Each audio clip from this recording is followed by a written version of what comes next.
Hello students. तो आज काफ़ी दिनों बाद मुलाकात हो रही है आपसे।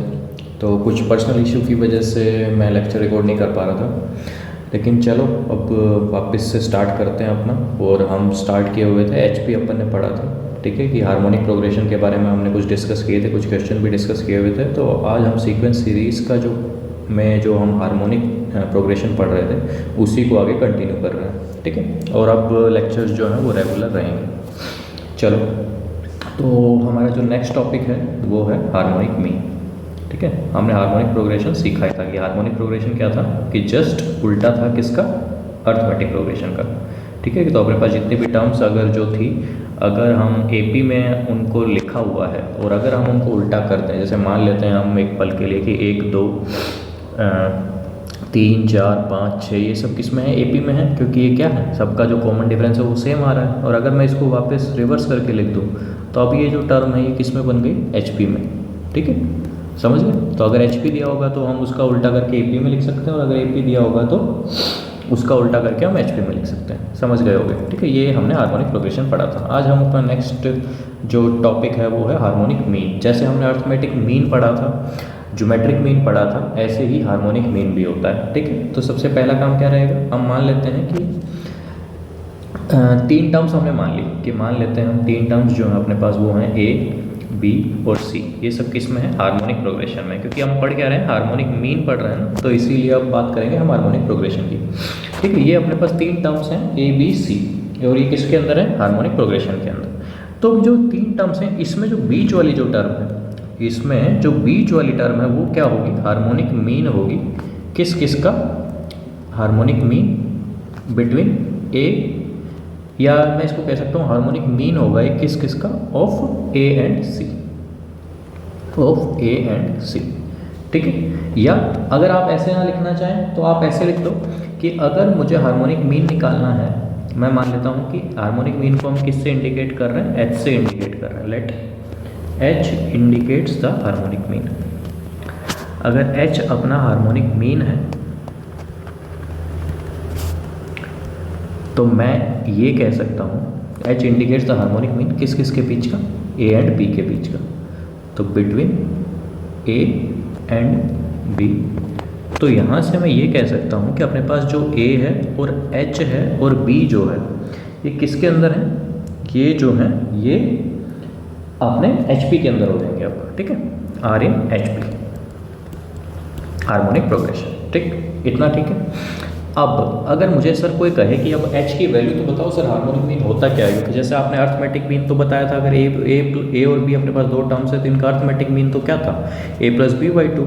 ऐसे ही अगर ज्योमेट्रिक मीन जो था वो कितना था अपना सर, दोनों का प्रोडक्ट कर रहे थे और क्या कर रहे थे, दोनों का प्रोडक्ट और स्क्वायर रूट ले लेते थे, ये आपने ज्योमेट्रिक मीन बताया था। तो ऐसे ही हार्मोनिक मीन भी तो कुछ होता होगा, बिल्कुल होता है। तो देखो हार्मोनिक मीन क्या होता है, हार्मोनिक मीन होता है कि सबसे पहला काम आपको प्रूफ ही करके दिखा रहा हूँ कि अगर ये एचपी के अंदर है तो अगर मैं इसका उल्टा करके लिख दूँ तो अभी किसके अंदर हो गए, यस सर, अब ये एपी के अंदर हो गए, बिल्कुल ठीक है सर। यहाँ तक अब आगे देखो, अगर ये एपी के अंदर है तो मैं कह सकता हूँ कि इनकी जो कंसेक्यूटिव टर्म्स का जो डिफरेंस होगा वो क्या होगा, वो बराबर होगा, क्योंकि एपी के अंदर क्या होता है, यही तो होता है। यस सर, यहाँ भी ठीक है। अगर मैं अब इसको ऐसे लिख लूँ कि twice of H is equals to 1 by A plus 1 by B, तो यहाँ तक आपको कोई दिक्कत होगी नहीं। क्यों सर, क्योंकि सिंपल मैंने 1 बाई एच को उठा के इधर ही तो लेके आया हूँ, इसमें क्या ही परेशानी होगी। हाँ सर, ये भी ठीक कह रहे हो। एलसीएम ले लो इसका, एलसीएम लिया तो ए बी आ गया, इधर ए प्लस बी हो गया। यहाँ से एच की अगर मैं वैल्यू निकाल के दिखा दूँ आप लोगों को तो एच की वैल्यू क्या आ गई, twice of A B upon A plus B, ठीक है सर। यहाँ तक तो कोई दिक्कत नहीं है। और यही क्या था सर अपना, यही तो अपना क्या था, हार्मोनिक मीन था। तो अगर अपने पास दो क्या दिए हुए, दो नंबर्स दिए हों और उनका मुझे हार्मोनिक मीन निकालना हो तो सिंपल क्या करना होगा, ट्वाइस इंटू दोनों का प्रोडक्ट डिवाइड बाई दोनों का सम, ठीक है। समझ गए यहाँ तक, ठीक है। तो मैं आपके लिए ऐसे लिख के दिखा दे रहा हूँ कि जो अगर दो नंबर्स हैं अपने पास ए और बी, तो उनके जो बीच का अगर मुझे हार्मोनिक मीन निकालना होगा तो ये होगा, ठीक है सर। ऐसे ही अगर मुझे अर्थमेटिक मीन निकालना होगा तो वो ये होगा, ठीक है सर। और क्या बच गया, और ज्योमेट्रिक मीन, ज्योमेट्रिक मीन भी देख लो ऐसे। ज्योमेट्रिक मीन जो होता है वो होता है रूट ऑफ ए बी, समझ गए, बिल्कुल सर। अब देखो आगे चलते हैं। अब मैं आपको ये जो मैंने अभी तक बताया इससे रिलेटेड एक प्रैक्टिस करा देता हूँ। वैसे बहुत कम चांसेज है कि ऐसा कोई सवाल पूछे, लेकिन अगर खुदा ना खास्ता पूछ ले तो हमें पता होना चाहिए कि हम कैसे सोल्व कर सकते हैं हार्मोनिक। वैसे तो मैंने समझा ही दिया है, लेकिन चलो आप लोगों के लिए मैं एक इक्वेशन लिख दे रहा हूँ कि एक इक्वेशन है मेरे पास 5 plus root 2 x square minus 4 plus 5 root X plus 8 plus 2 root 5 is equals to 0। ये इक्वेशन दी हुई है और हमें फाइंड आउट क्या करना है, find the harmonic mean of the roots. ठीक है, इसके रूट्स निकालो और उनका क्या निकालना है, हार्मोनिक मीन निकालना है। तो सर ये तो आराम से हो जाएगा, क्योंकि हमें अभी आपने बताया कि मुझे क्या चाहिए। अगर मुझे वो दोनों रूट्स मिल जाए तो मैं दोनों का प्रोडक्ट कर दूंगा और दोनों का सम कर दूंगा। तो सबसे पहला काम सर मैं यही कर लेता हूँ कि इनके रूट्स निकाल लेता हूँ। ये तो बच्चों वाला तरीका हो गया कि रूट्स निकालूंगा और फिर सॉल्व करूँगा, हमें ऐसे नहीं करना है। तो कैसे करना है देखो दिखाता हूँ। 5 plus root 2 x square minus 4 plus में root 5 x plus 8 plus 2 root 5। अब ध्यान से आप ये देखो कि मैंने आप लोगों को बात बोली थी अभी। क्या बात बोली थी सर? कि हार्मोनिक मीन के अंदर ऊपर क्या है, प्रोडक्ट ऑफ रूट्स, नीचे क्या है, sum of roots. Roots sir, roots कहाँ से बात आ गई? मतलब ए और बी क्या है, यहाँ पे नंबर्स थे और यहाँ पे अपने को क्या निकालना है, यही तो निकालना है, रूट्स का ही तो एचएम निकालना है। वहाँ पे ए और बी का एचएम निकालना था। तो सर एक तरीके से मैं यही कह देता हूँ कि इसके जो रूट्स होंगे वो ए और बी होंगे। बिल्कुल ठीक है, यहाँ तक कोई दिक्कत नहीं, कोई दिक्कत नहीं। अब देखो, जब कोई दिक्कत नहीं है तो अपना जो हार्मोनिक मीन था वो था twice of A B upon A plus B, correct. अब मैं एक काम करता हूँ कि जो मेरी इक्वेशन है उस इक्वेशन से मैं सम ऑफ रूट्स निकाल लेता हूँ। तो सम ऑफ रूट्स कितना आ गया sir, 4 plus root 5 upon 5 plus root 2, correct है यहाँ तक? Yes sir. ऐसे ही मैं प्रोडक्ट ऑफ रूट्स भी तो निकाल सकता हूँ। प्रोडक्ट ऑफ रूट्स क्या आ जाएगा, constant term upon coefficient of x square. बिल्कुल। तो सर देखो ये अपने पास ए बी आ गया, ये ए प्लस बी आ गया, तो हार्मोनिक मीन नहीं निकल जाएगा क्या? बड़े आराम से निकल जाएगा sir. Twice into A B 8 plus 2 root 5। अब देखो मैं अभी लिख नहीं रहा हूँ क्योंकि जब ए बी में लिखूंगा तो नीचे 5 प्लस रूट 2 आएगा, बिल्कुल आएगा सर। और जब नीचे ए प्लस बी लिखूंगा तो भी 5 प्लस रूट 2 आएगा। तो ये तो दोनों कैंसिल हो जाएंगे ना भाई। तो मैं एक ही टर्म लिखता हूँ, ए प्लस बी में ऊपर वाला लिखता हूँ सिर्फ, ठीक है। आप लोग लिख के देख लीजिएगा, कट जाएगा ये, ठीक है। इतना यहाँ तक हो गया, बिल्कुल कोई दिक्कत यहाँ तक नहीं सर। ऊपर से एक काम करो, 2 बाहर निकाल लो। अब 2 जैसे ही मैंने बाहर निकाला तो ऊपर क्या बच गया, 4 प्लस रूट 5, और यहाँ भी क्या बच गया, 4 प्लस रूट 5। ये दोनों तो कैंसिल हो गए, तो 2 इंटू 2 कितना हो गया, 4। तो हार्मोनिक मीन का अपना आंसर कितना आ गया, 4 आंसर आ गया। तो ज़रूरी नहीं है आपको कि वो डायरेक्ट देगा हमेशा कि भाई ये जो 2 नंबर्स हैं इन दोनों के बीच का हार्मोनिक मीन निकाल दो, ऐसा कोई ज़रूरी नहीं है। ऐसे हमें क्या होगा कि काफ़ी बार वो इक्वेशन के रूप में लिखते हैं। ज़रूरी नहीं है कि इक्वेशन के रूप में लिखे, कोई और तरीके से वो अपने से पूछना चाहिए। मैंने बता दिया है आपको सैम्पल के रूप में, ठीक है। चलो अब आगे चलते हैं। अब जैसे हम वहाँ पे क्या सीख रहे थे ना कि 2 नंबर्स के बीच में हम n अर्थमेटिक मीन और n ज्योमेट्रिक मीन भी डाल दे रहे थे ना पहले, हाँ। तो अब यहाँ पे भी यही करेंगे हम कि अब हम हार्मोनिक मीन डालेंगे ए और बी के बीच में, ठीक है। तो अपना नेक्स्ट टॉपिक है कि insert n harmonic mean between a and b, ठीक है। अब हमें क्या करना होगा, a और b के बीच में n हार्मोनिक मीन इंसर्ट करने होंगे, ठीक है। तो हमने मान लिया कि एक n हार्मोनिक मीन क्या क्या है अपने, h1 हो गया, h2 हो गया, ये तो कॉमा लगा दिया है हमने, h1 हो गया, h1 h2 h3, इसी तरीके से कितने हैं, n हार्मोनिक मीन है, ये हमने इंसर्ट कर दिया, ठीक है। इस इंसर्ट करने से क्या हुआ सर, कुछ नहीं, लेकिन इंसर्ट करने से ये तो हमें पता चल गया ना कि अब ये जो नंबर्स हैं किसके अंदर है, ये सर हार्मोनिक प्रोग्रेशन के अंदर है, ठीक है सर।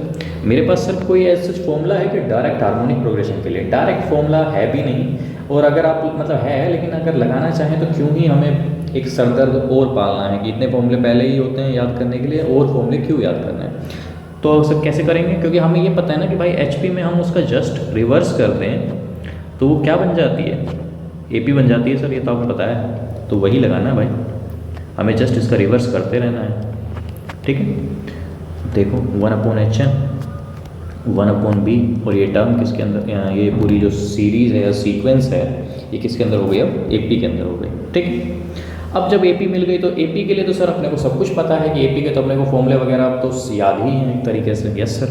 देखो अपने पास ये टोटल टर्म्स कितनी है सर, ये टोटल टर्म्स हो गई 1 और बीच में n और एक ये, तो टोटल n+2 टर्म हो गई। तो अगर मैं बात करूँ 1/B की, तो 1/B को अगर मैं लिखना चाहूँ तो 1/B कौन सी टर्म है, वो है n+2th टर्म। सही कह रहा हूँ? Yes sir. लेकिन किसके अंदर, AP के अंदर, ठीक है। अब HP की बात नहीं हो रही है। यस सर, सही कह रहे हो। तो देखो इसको मैं लिख सकता हूँ, अगर ये AP की बात हो रखी है तो AP में फर्स्ट टर्म कौन सी है, 1/A है। फॉर्मूला क्या कहता है AP का, AN जो होता है वो क्या होता है, A + n-1 × D होता है। Yes sir. अब देखो 1/A तो अपनी फर्स्ट टर्म हो गई, ये सर n-1, यहाँ पे n कितना, n+2, तो उसमें से एक कम किया तो n+1 हो गया, इंटू में D हो गया, तो D तो ऐसे ही लिख लिया, ठीक। अब क्या करना है कि n+1 × D इधर रख लिया और ये उठा के मैंने दूसरी तरफ भेज दिया। यहाँ तक कोई परेशानी आप लोगों को नहीं सर, LCM ले लो भाई फिर, जब कोई दिक्कत ही नहीं है तो A - B और /AB हो गया। यस सर, यहाँ तक ठीक है। तो यहाँ से आप D की वैल्यू भी तो निकाल ले रहे हो, कितनी, A - B /AB, और अपने को क्या करना है 1/n+1 नीचे आ जाएगा। यस सर, ठीक है, यहाँ तक तो कोई दिक्कत नहीं आई। अब अपने से पूछा क्या था, n हार्मोनिक मीन इंसर्ट करने थे। इनडायरेक्टली कहने की बात यही होगी कि अपने को 1/H1 1/H2 इन सब की वैल्यू निकालनी है। तो इन सब की वैल्यू मैं आपको निकाल के एक की दिखा रहा हूँ, बाकी आप खुद निकाल ही लेंगे, कोई बड़ी बात है नहीं। देखो अगर अपने को 1/H1 चाहिए तो 1/H1 क्या होगा सर, पहली टर्म, क्योंकि ये कौन सी टर्म है 1/H1 मतलब सेकंड टर्म हुई। सेकंड टर्म का मतलब पहली टर्म में D जोड़ दो, तो पहली टर्म अपने पास कितना है 1/A है, उसमें D जोड़ दिया तो 1/n+1 इंटू में A - B /AB, ऐसे हो गया। यहाँ से LCM ले लो, LCM लिया तो n+1 इंटू AB हो गया। अब यहाँ पे देखो क्या बचा, n+1 into B। Yes sir, और ऊपर क्या बच गया, A - B। कोई दिक्कत यहाँ तक नहीं सर। अब इसको सोल्व कर लो, B से B तो कैंसिल हो जाएगा, तो बचेगा क्या अपने पास, NB + A /AB into n+1। ये अपने पास क्या आ गया 1/H1। अगर अपने से कोई H1 निकालने को पूछेगा तो H1 इसका जस्ट रिवर्स हो जाएगा, तो वो भी निकाल सकते हैं बड़े आराम से, कोई दिक्कत नहीं होगी उसमें, ठीक है। कोई दिक्कत कोई परेशानी यहाँ तक नहीं सर, कोई शंका, कोई सब कुछ क्लियर है, हाँ ठीक है। ऐसे ही अब मैं क्या कर सकता हूँ, सारी अपनी टर्म्स निकाल सकता हूँ, H1 H2 HN सब निकाल सकता हूँ, ठीक है। ऐसे ही मैं सब निकाल सकता हूँ। तो मैंने लिख लिया एक तरीके से कि 1/H1 + 1, जो 1/H1 था वो कितना था, वो है अपना कि 1/A और प्लस में कॉमन डिफरेंस D। ऐसे ही अगर 1/H2 निकाल के दिखाऊं तो कितना हो जाएगा, वो 1/A प्लस में टर्म जो है वो कितनी हो जाएगी, ट्वाइस ऑफ D, ठीक है। यहाँ तक कोई दिक्कत तो होगी नहीं आपको। इसके बाद चलते हैं H3 पे, तो H3 कितना हो जाएगा 1/A + 3D। यस सर, ये भी ठीक है। ऐसे ही भाई लोग अगर मैं 1/HN निकाल के दिखाऊं तो 1/HN कितना हो जाएगा 1/A। अब n में से एक टर्म कम कर दी तो n-1 इंटू D हो जाएगा। लेकिन 1 क्या ऐसा होगा, नहीं, क्यों नहीं होगा, क्योंकि अपने आप में जो 1/HN है वो कौन सी टर्म है, n+1th टर्म है। तो यहाँ पे n-1 नहीं आएगा, ये बस मैंने जस्ट आपको समझाने के लिए लिखा है, कभी आप गलती से यहाँ पे n-1 ना लिख दें। यहाँ पे क्या आएगा 1/ND ही आएगा। अब अगर मैं इन सबको जोड़ दूँ, फिर जोड़ क्यों रहे हैं, क्योंकि इससे एक रिलेशन मिलेगा आपको, वो रिलेशन समझाने के लिए बस मैं आपको करके दिखा रहा हूँ, ठीक है सर। देखो अगर मैं अब इन सब टर्म्स को जोड़ दे रहा हूँ, मैंने HI लिख दिया और I जो है अपना वो 1 से लेके n तक जा रहा है। ये क्या है बेसिकली, किसका सिंबल है, समेशन का। समेशन का मतलब क्या हुआ कि हमें टर्म्स को ऐड करते रहना है। कैसे ऐड करना है, I को 1 से लेके n तक लिखो और सबके बीच में प्लस का निशान लगा दो। ये मतलब I को मैंने 1 रखा एक बार तो क्या बना 1/H1, फिर 1 को n तक ले जाना है तो 1 के बाद 2 लिखो तो 1/H2 हो गया। ऐसे ही 1/3A हो गया, फिर 4 हो गया और लास्ट क्या रहना चाहिए n। ये सब मैंने टर्म्स लिख दी, समझाने के लिए लिख रहा हूँ। और बीच में क्या है ये समेशन, समेशन का मतलब हर किसी के बीच में प्लस लिख दो, ठीक है, ऐसे लिखना है। ये एक तरीके से इन सब के सम को मैंने छोटे रूप में ऐसे लिख सकते हैं, ठीक है, समझ गए। अब देखो RHS वाला पार्ट। यस सर, चलो RHS वाला भी देख लेते हैं। अब RHS वाले में देखो टोटल ये तो टर्म्स थी, ये अपनी कितनी है, n है, और 1/a भी कितनी बार होगा, n बार ही होगा। तो सर मैं इसको तो लिख सकता हूँ n/a। अब अपन चलते हैं d वाले एक्सप्रेशन पे। d वाले में क्या हो रहा है सर कि 1 + 2 + 3 अप टू n तक जा रहे हैं, ठीक है, 1 + 2 + 3 + n तक जा रहा है। अब देखो इन सब का, ये तो सब किस में है, ये तो AP में है। AP में यहाँ पे जोड़ निकाल ही सकता हूँ, आराम से निकाल लो। अब मुझे पता है डायरेक्ट, तो मैं डायरेक्ट लिख दे रहा हूँ n × n + 1/2 × d, ठीक है, ये फॉर्मूला होता है। अब देखो summation i = 1 to n 1/hi, ठीक। यहाँ पे d अपने को पता है, d, यस सर हमने ऊपर निकाला है d।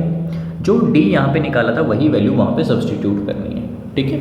तो देखो n/a n × n + 1/2 × d। अब d कितना था सर, a - b/ab और इंटू n + 1, ये था, ठीक है। अब ये सब है क्या, ये है हार्मोनिक मीन का इन्वर्स करके हम जोड़ रहे हैं। तो इसको मैं इंग्लिश में लिख दे रहा हूँ, ठीक है, लिख दो sir. Sum of reciprocal of all NHMs, जितने भी हार्मोनिक मीन थे उनका हमने रेसिप्रोकल किया और सम कर दिया, तो इसके बराबर आ रहा है, ठीक है। अब इसको सोल्व भी कर लो। अगर इसको हम फर्दर सोल्व करेंगे तो ये क्या आ जाएगा वो लिख रहा हूँ मैं, इसको सिंपल सोल्व कर सकते हैं हम। तो ये आएगा n × a + b upon twice of ab। अब ये देखो 2ab/a + b किसके बराबर था, ये तो हमने सर हार्मोनिक मीन ही निकाला था, किसके बीच का, a और b के बीच का। तो ये जो 2ab/a + b था, इसकी जगह मैंने लिख दिया h, ठीक है। तो मैं यहाँ से ये कह सकता हूँ सर कि सम ऑफ रेसिप्रोकल्स, और ये इम्पोर्टेंट भी है, sum of reciprocals of all NHMs between A and B is equal to किसके बराबर आ गया भाई, ये n times, is equal to n times the reciprocal of single HM between A and B। ये हो गया अपने इम्पोर्टेंट पॉइंट, ठीक है, इसको दिमाग में रखना है, ठीक है। इसका कोई यूज़ करेंगे क्या सर, यूज़ कर भी सकते हैं। देखो कैसे यूज़ करेंगे, अगर कल को अपने से कोई ये पूछ ले, क्या पूछेगा सर, देखो एग्जाम्पल के तौर पे ले रहा हूँ मैं, ठीक है, वैसे कोई पूछेगा नहीं, लेकिन अगर कोई पूछ ले तो, कि हमने मान लिया कि late A1 A2 A3 be 3 numbers, ठीक है, A1 A2 A3 क्या हो गया, अपने पास 3 नंबर्स हो गए, ठीक है। अब अगर अपने से कोई इनका HM पूछ ले, कि फाइंड HM, ठीक, तो इनका जो HM होगा वो क्या होगा भाई, क्योंकि यहाँ से अगर मैं निकालूँ तो देखो मैं डायरेक्ट ही बता दे रहा हूँ कि ये जो ऊपर जो हमने यूज़ किया इसी को कैसे लिखना है, ठीक है। तो देखो सॉल्यूशन क्या हो जाएगा, n, ये जो इनका HM होगा ये क्या होगा, इनका HM बराबर होगा मीन्स ऑफ द रेसिप्रोकल के, ठीक है। मतलब क्या हुआ कि हमें इनका सबका पहले तो वो निकाला, मीन निकाला। देखो एक तरीके से पूछ क्या रहा है, ये h की वैल्यू पूछ रहा है, यस सर h की वैल्यू पूछ रहा है, बिल्कुल ठीक। नंबर्स क्या क्या है अपने पास, A1 A2 A3 है, करेक्ट है, यहाँ तक कोई दिक्कत है आपको नहीं। देखो तो जो HM होगा वो क्या होगा, सबसे पहले तो मैं आपको इनको रिवर्स करके दिखा रहा हूँ, क्योंकि यहाँ पे क्या होगा कि A1 A2 A3 हमने मान लिया कि ये 3 अपने पास क्या है, HM है, ठीक है। यहाँ पे मेरे को 3 नंबर्स की जगह ये HM लिखना चाहिए, 3 A1 A2 A3 भी 3 HMs, भी 3 HMs between X and Y, ठीक है। अब मुझसे पूछ क्या रहा है वो कि तुम निकाल के दिखा दो, फाइंड HM नहीं, यहाँ पे मैंने क्वेश्चन ही गलत लिख दिया, पूछना कुछ और चाह रहा था, वो लिखता हूँ कि फाइंड द मीन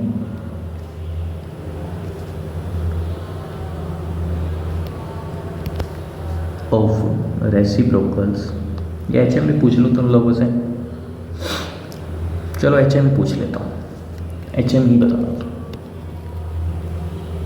इन तीनों का क्या बताना है तुम्हें, एच एम बताना है। देखो क्वेश्चन क्या था अपने पास, जो ऊपर मैंने आइडेंटिटी लिखी है उसमें क्या लिखी है कि sum of the reciprocal of all H Ms, तो सबका पहले तो रेसिप्रोकल ले लो, उस आइडेंटिटी का यूज़ करके दिखा रहा हूँ बस, सबका रेसिप्रोकल ले लिया, ले लिया बिल्कुल ठीक।